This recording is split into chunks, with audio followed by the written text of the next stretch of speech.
Hello everyone and welcome to Scott Dunger's English. I'm Scott Dunger and I've been teaching English now for around 5 years, and today is the 7th edition where we are going to be looking at a phrasal verb, an idiom, a word, something called the battle of words, which I'll explain more about later on, and we'll be finishing off with the topic of the week, which I'll be giving my opinion on.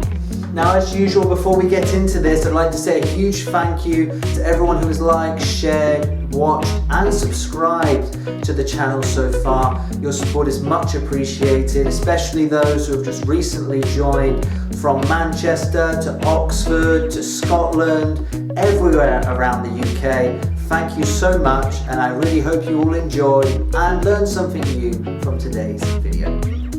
Let's now move to our phrasal verb of this edition, which is pass by.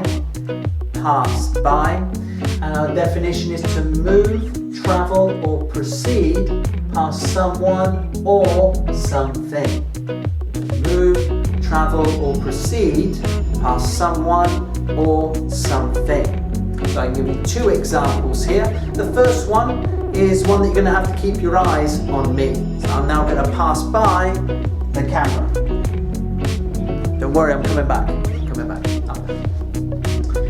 And the second example is a black limousine passed by my house last night.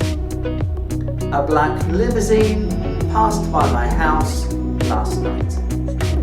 Our phrasal verb for this edition is pass by.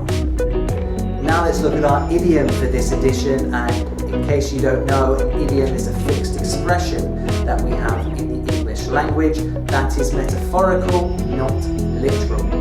So our idiom here is to keep one's shirt on. To keep one's shirt on. So don't worry, I'm not going to take my shirt off. It's going to stay on. But metaphorically, it means to tell someone to stop being so angry or upset. To tell someone to stop being so angry or upset. Keep your shirt on. I didn't mean to upset you. Keep your shirt on. I didn't mean to upset you. Our idiom for this edition is to keep your shirt on. Let's move across now to our word, which is cramp. Cramp.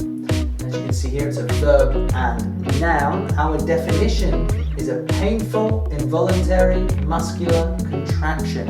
A painful, involuntary, muscular contraction. This could happen in your hands, this could happen in your arms, or even in your legs. These would be known as cramps. For example, the tennis player fell to the floor with cramp. The tennis player fell to the floor with cramp. The word for this edition is cramp. It's now time for our battle of words, and a quick reminder to those who don't know what the battle of words is. Well, you've been missing out, because the battle of words is when we look at words in the English language that are similar but not the same. And our 2 words here are meeting and reunion. Meeting and reunion. We're going to start with meeting, and it is the act of coming together, a formally arranged meeting or a small informal social gathering. I'll read that for you once again. Is the act of coming together, a formally arranged meeting or a small informal social gathering. For example, James is going to have a meeting with his colleagues this week. James is going to have a meeting with his colleagues this week.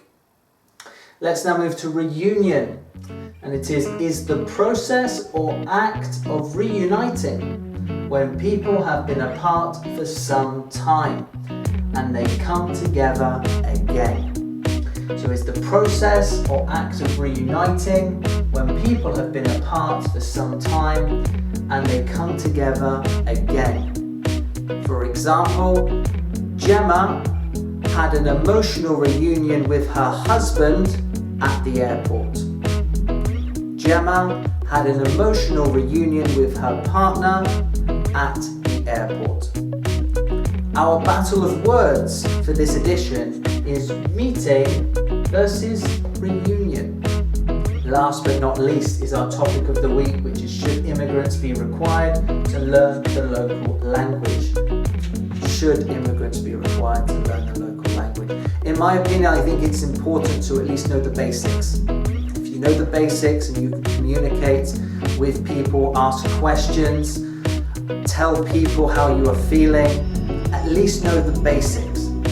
If you decide that you want to have a proficiency level in that language, wonderful, even better. I think at least knowing the basics means that you can communicate with the locals. Show some respect to the language, to the culture, to the country, to the people that live in this country. So that's why I think it's maybe not necessarily required, but I think it's important to at least know the basics. There is no excuse nowadays. There are so many resources out there to learn a language. Internet, books, applications, they're everywhere.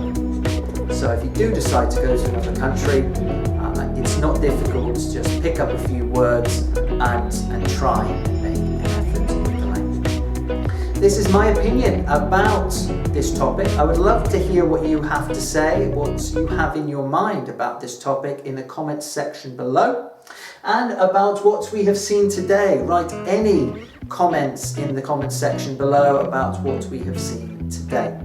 Thank you very much for watching, everyone. I hope you have all enjoyed and learned something new from today's edition. And don't forget to like, share, subscribe and watch all the other videos in the channel. I will see you soon on the 8th edition of Scott Dunger's English. See you soon.